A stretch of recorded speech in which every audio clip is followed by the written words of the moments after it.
Hello everyone, I hope you are doing well. पिछली class में हम लोगों ने इम्यून सिस्टम को डिस्कस किया। हमने देखा किस तरीके से हमारी इम्यूनिटी काम करती है। इम्यून सिस्टम के दो पार्ट्स यानी कि एक्वायर्ड इम्यूनिटी और इनेट इम्यूनिटी क्या होते हैं और वो किस तरीके से डिफरेंशिएटेड रहते हैं और कैसे एक दूसरे को कॉम्प्लीमेंट करते हैं। हमने देखा उनके क्या क्या कंपोनेंट्स होते हैं। हमने लिम्फोसाइट्स के बारे में जाना, हमने एंटीबॉडीज़ की स्ट्रक्चर्स को देखा और साथ ही हमने ये देखा कि किस तरीके से हमारी टी सेल्स और बी सेल्स एक्वायर्ड इम्यूनिटी को डेवलप करती हैं और उसके उसके लिए काम करती हैं। ऑलराइट, नाउ इस पार्ट में जो कि हमारा सेकंड पार्ट है, पार्ट बी, और लास्ट पार्ट है हमारे इम्यूनोलॉजी के डिस्कशन का। इसमें हम बात करेंगे एक्टिव और पैसिव इम्यूनिटी की। इसमें हम लोग बात करेंगे वैक्सीन्स के बारे में। हम बात करेंगे कि किस तरह से हमारा ऑटो इम्यून सिस्टम डेवलप होता है और किस तरह से हमारी बॉडी में एलर्जीज डेवलप होती हैं। तो चलिए शुरू करते हैं हम part B of immunity. Now if we see the active and passive immunity, इन दोनों में कुछ डिफरेंसेस होते हैं, राइट। एक्टिव इम्यूनिटी जो होती है वो हमारी बॉडी अपने आप डेवलप करती है जब कोई एंटीजन से वो एक्सपोज होती है। इसका मतलब है कि जब भी कोई एंटीजन हमारी बॉडी के अंदर आता है तब जाके हमारी बॉडी के अंदर एक्टिव इम्यूनिटी डेवलप होती है और वो जो इम्यूनिटी होती है उसको हम एक्टिव इम्यूनिटी बोलते हैं। जबकि पैसिव इम्यूनिटी जो होती है वो रेडीमेड एंटीबॉडीज़ को ट्रांसफ़र करने से होती है। तो एंटीबॉडीज़ आपको पता है, लास्ट क्लास में हमने डिस्कस किया था, वो प्रोटीन्स होते हैं जो कि हमारी बी लिम्फोसाइट्स सिक्रीट करती हैं किसी एंटीजन के इंटरैक्शन करने के बाद। तो जब हम उन एंटीजन्स के साथ अपनी बॉडी की बी सेल्स को इंटरैक्ट कराते हैं या उन एंटीजन्स के साथ हमारी बॉडी की दूसरी इम्यूनोलॉजिकल सेल्स इंटरैक्ट करती हैं और वो जो इम्यूनिटी का रिस्पॉन्स आता है उसको हम लोग बोलते हैं एक्टिव इम्यूनिटी। जबकि पैसिव इम्यूनिटी में क्या होता है कि जब हम उसका एंड प्रोडक्ट जो हमारी एंटीबॉडीज़ है, जब हम रेडीमेड एंटीबॉडीज़ को जो कि किसी दूसरे सोर्स में या किसी दूसरे की बॉडी में बनी हुई है वहाँ से हम एक्सट्रैक्ट करते हैं और एक्सट्रैक्ट करते करके किसी दूसरी बॉडी के अंदर हम उसको डालते हैं, तब हम उसको बोलते हैं passive immunity. Now active immunity is through natural infection और वैक्सीनेशन। या तो नेचुरल इन्फेक्शन होगा बॉडी को, अगर बॉडी में कोई माइक्रोब आ गया है उसकी वजह से एक्टिव इम्यूनिटी हो रही है जब एक्सपोजर मिल रहा है, या फिर हम उस पर्टिकुलर माइक्रोब या कुछ स्पेसिफिक माइक्रोब्स के अगेंस्ट हम वैक्सीन्स को बॉडी के अंदर इंट्रोड्यूस कराते हैं, तब हम इसको बोलते हैं एक्टिव इम्यूनिटी। और ये एक्टिव इम्यूनिटी नेचुरल इन्फेक्शन और वैक्सीनेशन की वजह से आती है। पैसिव इम्यूनिटी क्या होती है? ये ट्रांसफ़र ऑफ एंटीबॉडीज़ की वजह से होती है। अब ये एंटीबॉडीज़ या तो नेचुरली हो सकती हैं जैसे कि मदर से बेबी में जाती हैं। तो जब बच्चा डेवलप कर रहा होता है मदर के वॉर्म के अंदर, तब मदर के अंदर की जो एंटीबॉडीज़ होती हैं वो एंटीबॉडीज़ ट्रांसफ़र होती हैं बेबी के अंदर और वो बेबी को प्रोटेक्टेड रखती हैं। या फिर आर्टिफिशियली हम उनको एंटीबॉडीज़ को बनाते हैं और उनको हम लोग इंजेक्ट कर देते हैं।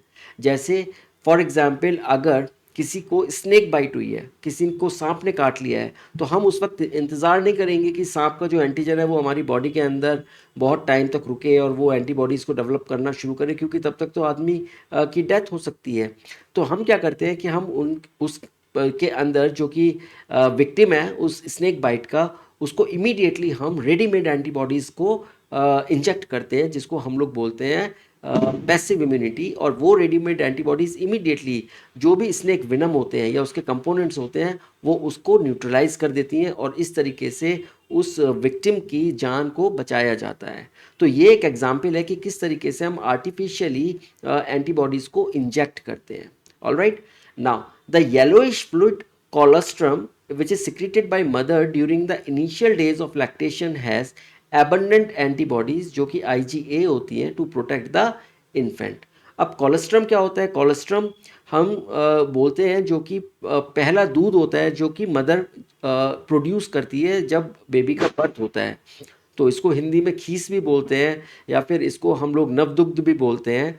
तो इस तरीके का जो ये जो मटेरियल होता है ये येलोइश कलर का मटेरियल होता है, पेल येलो कलर का मटेरियल होता है, वैक्सी वैक्सी इसका टेक्सचर होता है और ये थोड़ा सा हार्ड होता है मटेरियल, राइट। बहुत मतलब it's not a fluidic but ये थोड़ा सा जेल टाइप का मटेरियल होता है।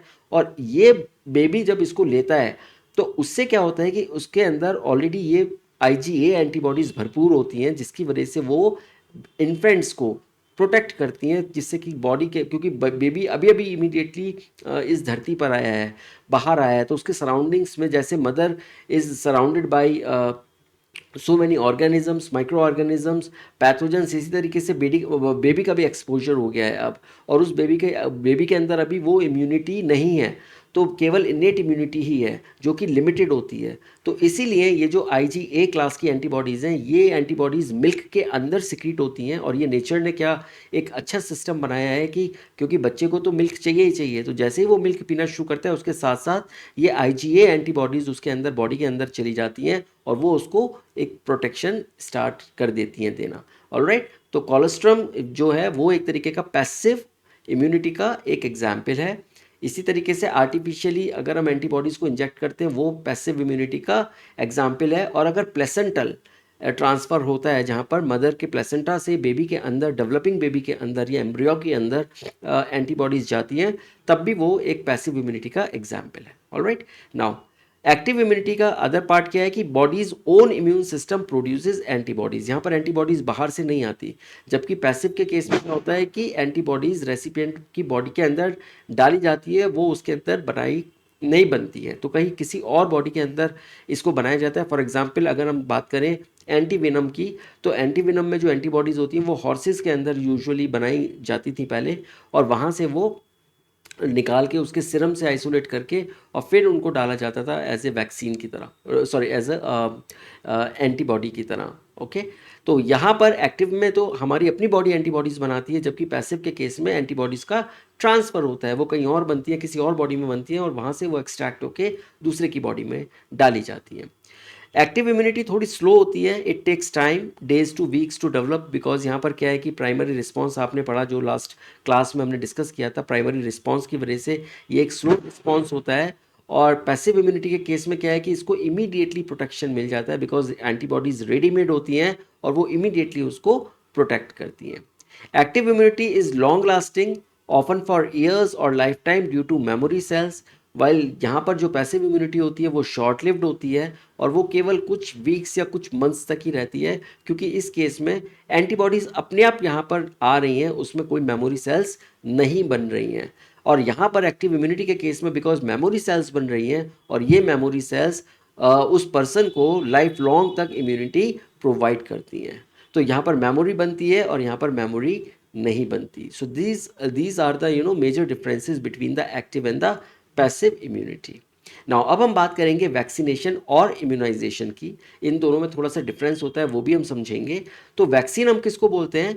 वैक्सीन एक बायोलॉजिकल प्रिपरेशन होता है जिसके अंदर हम या तो वीकेंड का मतलब होता है कोई माइक्रो ऑर्गेनिज्म को हम इतना वीक कर देते हैं कि वो उसकी विरुलेंस ख़त्म हो जाती है, उसकी पैथोजेनिसिटी ख़त्म हो जाती है, वो डिजीज़ कॉज नहीं कर सकता, लेकिन वो लाइव रहता है, वो जिंदा तो रहता है, लेकिन उसको हम वीक कर देते हैं, उसकी विरुलेंस को ख़त्म कर देते हैं।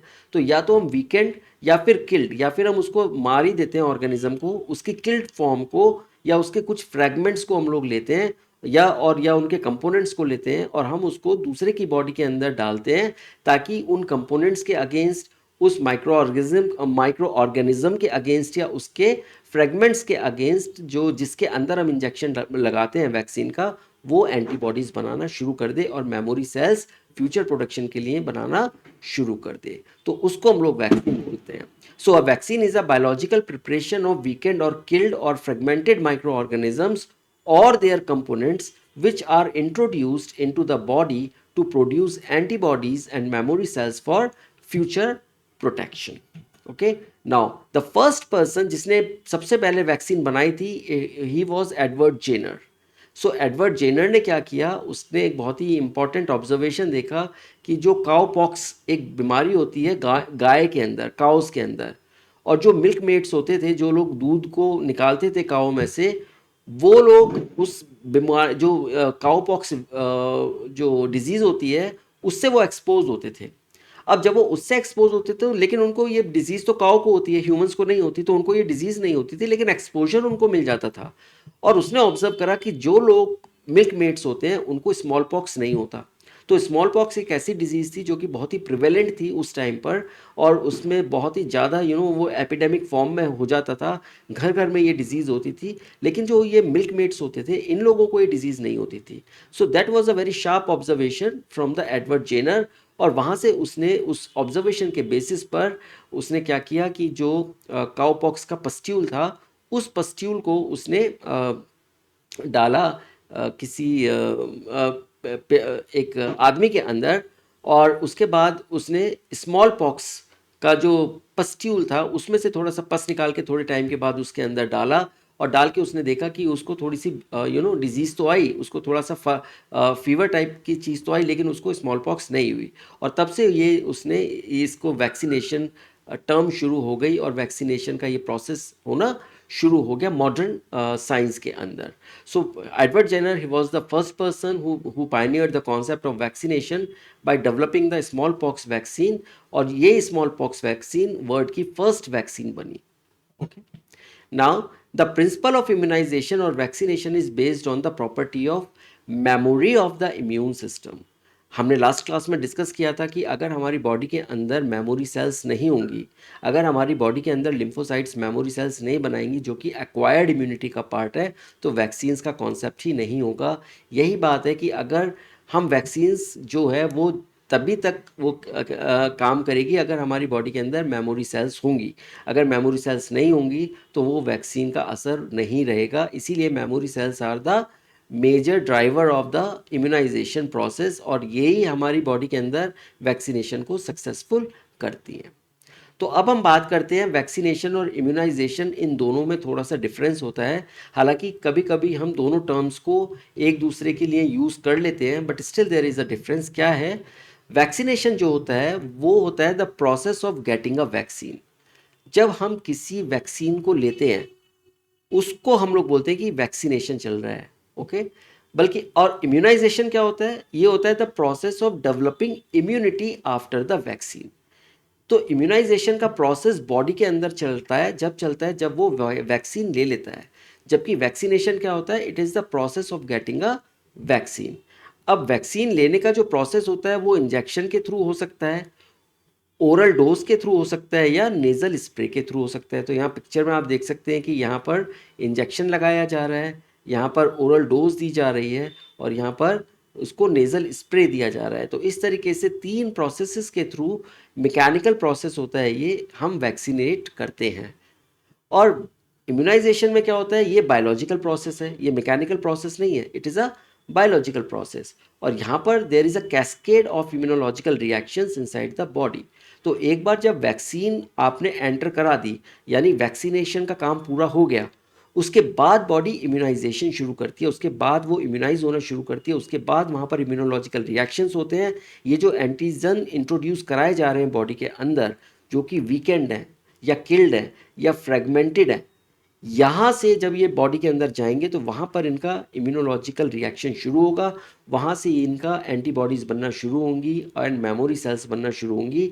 वो प्रोसेस जो बायोलॉजिकल प्रोसेस है उसको हम लोग बोलते हैं immunisation.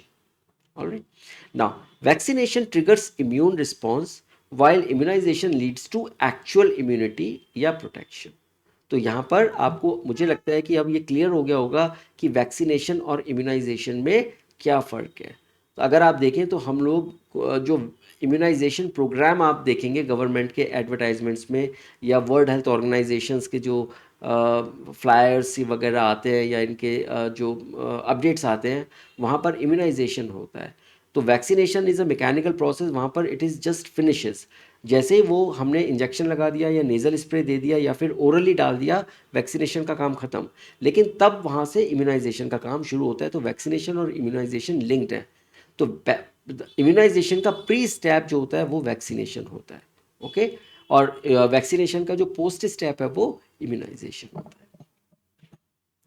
Now, smallpox was successfully eradicated through global vaccination. आज की तारीख में smallpox वो डिजीज़ है जो पूरी दुनिया से ख़त्म की जा चुकी है, and that happened because of the global vaccination program against smallpox. Traditional vaccines, they use either live attenuated pathogen or killed और इट्स कंपोनेंट्स। जब वैक्सीन्स बनाई गई थी और जो बनती थी शुरुआती दौर में, तब या तो हम लाइव एटीन्यूएटेड पैथोजेंस का यूज़ करते थे, यानी ऐसे पैथोजेंस जिसकी विरुलेंस को ख़त्म कर दिया गया है लैब के अंदर, जिसके अंदर जो लाइव तो है, जो रेप्लिकेट तो करेगा, जो डबल तो करेगा, जो रिप्रोड्यूस तो करेगा, लेकिन वो कोई डिजीज़ नहीं कर सकता। ऐसे पैथोजेंस को हम लोग बोलते हैं एटीन्यूएटेड पैथोजन। तो ट्रेडिशनली वैक्सीन्स में लाइव एटीन्यूएटेड पैथोजेंस का यूज होता है।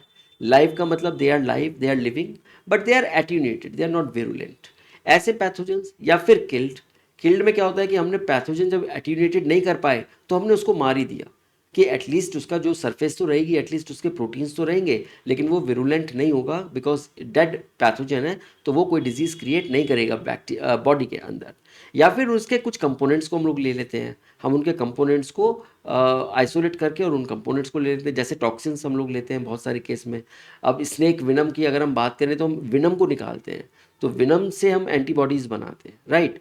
तो यहाँ पर हम लोग स्नेक तो नहीं मारते हैं, ना ही हम स्नेक को अंदर किसी के बॉडी में डाल देते हैं, लेकिन हम उसके कंपोनेंट को लेते हैं, विनम को ले लेते हैं यहाँ पर। ओके, तो इस तरीके से हम कंपोनेंट्स का यूज़ करते हैं। तो ये ट्रेडिशनल वैक्सीन्स में यूज़ होते थे।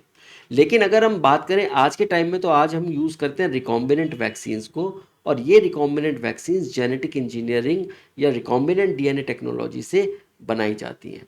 तो जेनेटिक इंजीनियरिंग या रिकॉम्बिनेंट डीएनए टेक्नोलॉजी वो टेक्निक है जिसमें हम किसी बैक्टीरिया के अंदर कोई फॉरेन जीन को यूज़ करते हैं और वो फॉरेन जीन किसी पर्टिकुलर पैथोजन के कंपोनेंट को एनकोड करता है।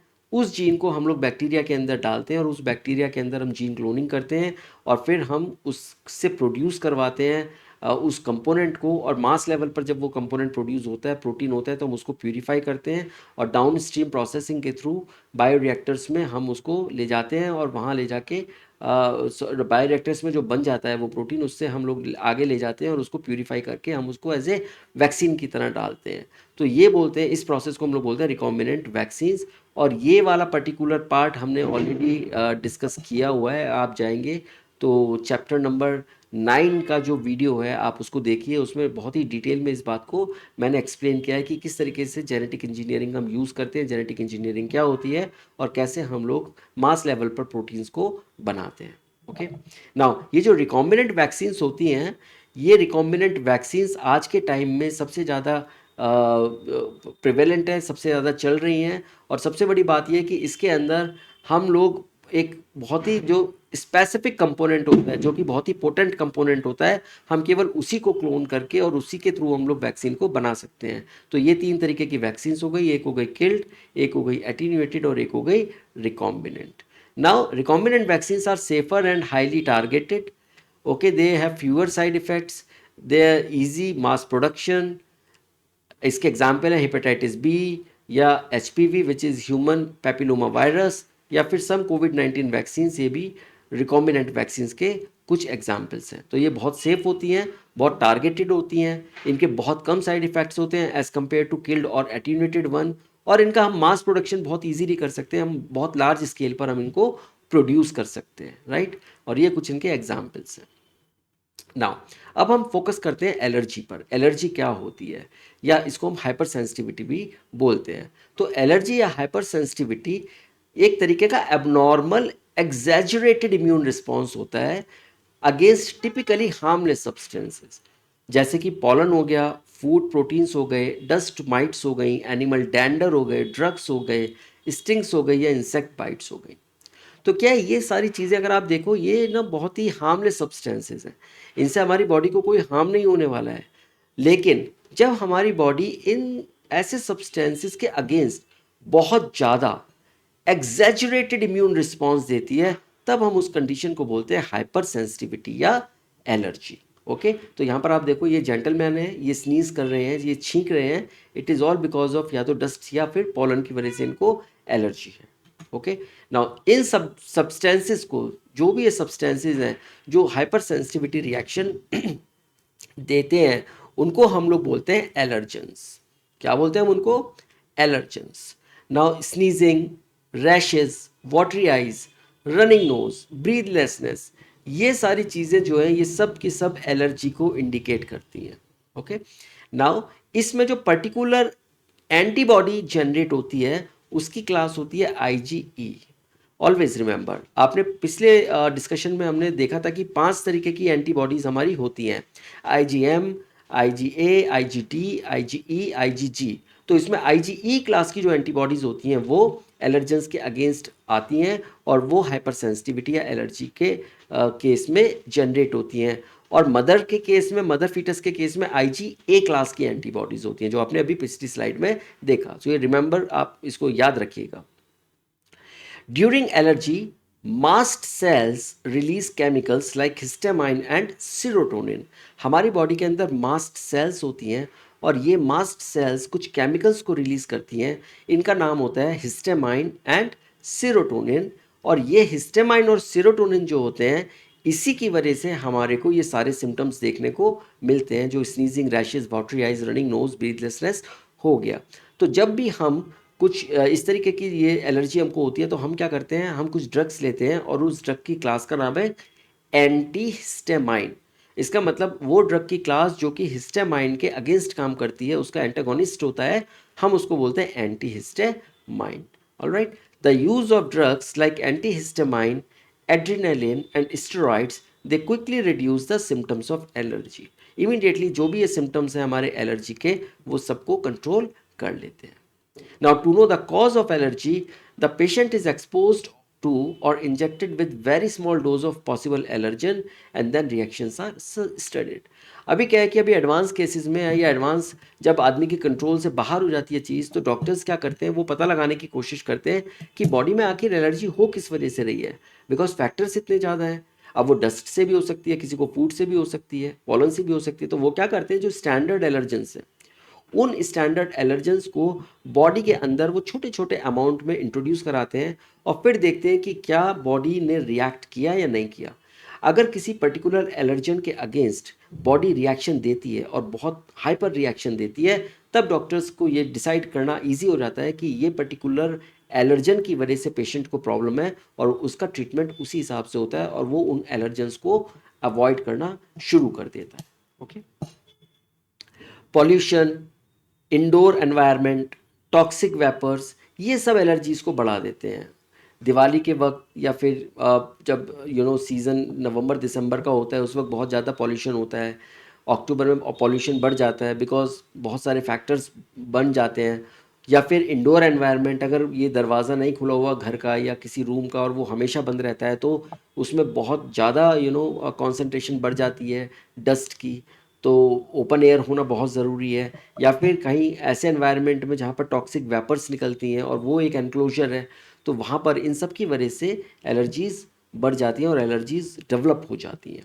एलर्जिक डिजीज़ जो होती हैं उसमें एस्थमा हो जाता है, हम जिसको बोलते हैं हे फीवर, राइनाइटिस होती है, और एक्जिमा। ये 3 डिजीज़ ऐसी हैं जो कि बहुत कॉमन होती हैं। एस्थमा के केस में ब्रीदिंग प्रॉब्लम होती है, सांस लेना बहुत मुश्किल होता है, चोकिंग हो जाती है। और हे फीवर में राइनाइटिस होती है, रनिंग नोज होना शुरू हो जाता है और स्नीजिंग होती है। और एक्जिमा एक तरीके की स्किन डिजीज़ होती है जो डिटर्जेंट या कुछ इस तरीके के केमिकल्स की वजह से होती है, और जो हमारी बॉडी की स्किन है वो उस पर रैशेस पड़ना शुरू हो जाते हैं, ड्राइनेस आ जाती है। तो ये थी एलर्जीज़ की बात। अब हम बात करेंगे ऑटो इम्यूनिटी की। कभी कभी क्या होता है कि हमारी बॉडी का जो इम्यून सिस्टम, जो हमारे प्रोटेक्शन के लिए बनाया गया है किसी बाहरी या फॉरेन एजेंट के लिए, वो हमारे ही बॉडी के अगेंस्ट काम करना शुरू कर देता है। तो ऐसा हो जाता है कभी कभी कि जो जो जो हमारा इम्यून सिस्टम है वो हमारे किसी पर्टिकुलर टिश्यू, किसी पर्टिकुलर प्रोटीन, किसी पर्टिकुलर कंपोनेंट या किसी पर्टिकुलर ऑर्गन के अगेंस्ट काम करना शुरू कर दे और उसको वो धीरे धीरे डैमेज करना शुरू कर देता है। तो इस कंडीशन को हम लोग बोलते हैं ऑटो इम्यून डिजीज़। अब अगर आप देखिए यहाँ पर, ये हमारा एक तरीके का रिप्रेजेंटेटिव पिक्चर है। ये हमारा प्रोटेक्शन सिस्टम है, ये हमारी बॉडी है, और ये हमारा एंटीजन है। तो ये प्रोटेक्शन सिस्टम जो है, ये जो इम्यूनिटी है, ये दूसरे को मार रही है। लेकिन ये ऑटो इम्यून के केस में क्या होता है कि ये हमारी अपनी बॉडी को ही अटैक करना शुरू कर देते हैं। अब इसके क्या रीजंस होते हैं? इसका रीज़न होता है जेनेटिक फैक्टर। कभी कभी हमारे जीन्स के अंदर जेनेटिकली ये चीज़ आ जाती है। उसके अलावा अबनॉर्मल इम्यून रिएक्शंस हो जाते हैं, कुछ ऐसे रिएक्शंस जो कि कंट्रोल नहीं होते, वो काफ़ी टाइम तक बॉडी के अंदर होते हैं, वो क्रोनिक बन जाते हैं, तो वो ऑटो इम्यूनिटी को डेवलप कर देते हैं। हार्मोनल इम्बैलेंस एक रिएक्शन एक रीज़न हो सकता है जिसकी वजह से ऑटो इम्यूनिटी हो सकती है। तो हार्मोन्स आप जानते हैं कि वो बहुत ही छोटी या बहुत ही माइन्यूट क्वांटिटी में सिक्रीट होते हैं, बट बहुत ही पोटेंट होते हैं वो। और अगर उनका रेगुलेशन ख़त्म हो जाए किसी लेवल पर, तब ऑटो इम्यून डिजीज़ के डेवलप होने के चांसेस हो जाते हैं। एक्सपोजर टू सर्टेन केमिकल्स, कुछ केमिकल्स ऑटो इम्यून डिजीज़ को डेवलप कर सकते हैं। पुअर लाइफस्टाइल, अगर हम लोग एक ही जगह पर पड़े रहते हैं या एक ही जगह पर हम एक्सरसाइज नहीं करते या घूमते फिरते नहीं हैं, तब हमारा लाइफस्टाइल या खाने पीने की जो चीज़ें हैं अगर हम वो कंट्रोल नहीं करते हैं, तो दैट में also lead to auto immunity. Okay, and then जब कुछ भी चीज़ समझ में नहीं आती तो then there are unknown reasons, हमें भी नहीं पता कि वो क्या होते हैं, लेकिन बॉडी के अंदर ऑटो इम्यून डेवलप हो जाता है। ओके, नाउ कुछ एग्जाम्पल्स हैं ऑटो इम्यूनिटी के। वो एग्जाम्पल्स हैं रूमेटॉइड आर्थराइटिस, आपने नाम सुना होगा, जॉइंट्स में पेन होता है, लेकिन ये पेन और जो बाकी का एक और डिजीज़ होती है जिसको गाउट बोलते हैं, उस वो भी जॉइंट में पेन्स करता है, लेकिन दोनों के रीजंस अलग अलग होते हैं। तो गाउट में क्या होता है कि वहाँ पर क्रिस्टल्स बन जाते हैं यूरिया के या यूरिक एसिड के, लेकिन रूमेटॉइड आर्थराइटिस के केस में क्या होता है कि हमारी बॉडी की एंटीबॉडीज़ ही हमारे जॉइंट्स के अगेंस्ट काम करना शुरू कर देती है। और इसमें जो टेस्ट होता है वो आर ए फैक्टर होता है, उस सारे फैक्टर को हम लोग डिटेक्ट करते हैं और देखते हैं कि वो रूमेटॉइड आर्थराइटिस है या नहीं है। देन हैशिमोटोस थायरोइडाइटिस, इसमें क्या होता है कि जो हमारा जो थायराइड ग्लैंड है वहाँ से हमारा जो ना काम करना बंद कर देती है, धीरे धीरे हमारी एंटीबॉडीज़ उसके अगेंस्ट काम करती हैं और फिर हम लोगों को इसमें थायरोइडाइटिस हो जाती है। एक तरीके का स्वेलिंग या हाइपर सेंसिटिविटी बन जाती है यहाँ पर, और यह स्वेलिंग होना शुरू हो जाता है और इसकी वजह से हमारी बॉडी का हार्मोनल इम्बैलेंस हो जाता है, तो that is a Hashimoto's thyroiditis. Then systemic lupus erythematosus, ये एक ल्यूपस जिसको हम नॉर्मली ल्यूपस भी बोलते हैं, that is also one of the examples of the auto immunity. Then multiple sclerosis, it is an example of the autoimmunity। And type 1 diabetes, जिसमें pancreas के against हमारी बॉडीज़ एंटीबॉडीज़ प्रोड्यूस करना शुरू कर देती हैं और उससे इंसुलिन एकदम से ड्रॉप हो जाता है और हम बनना बंद हो जाता है या बहुत कम बनता है, तो that leads to type 1 diabetes.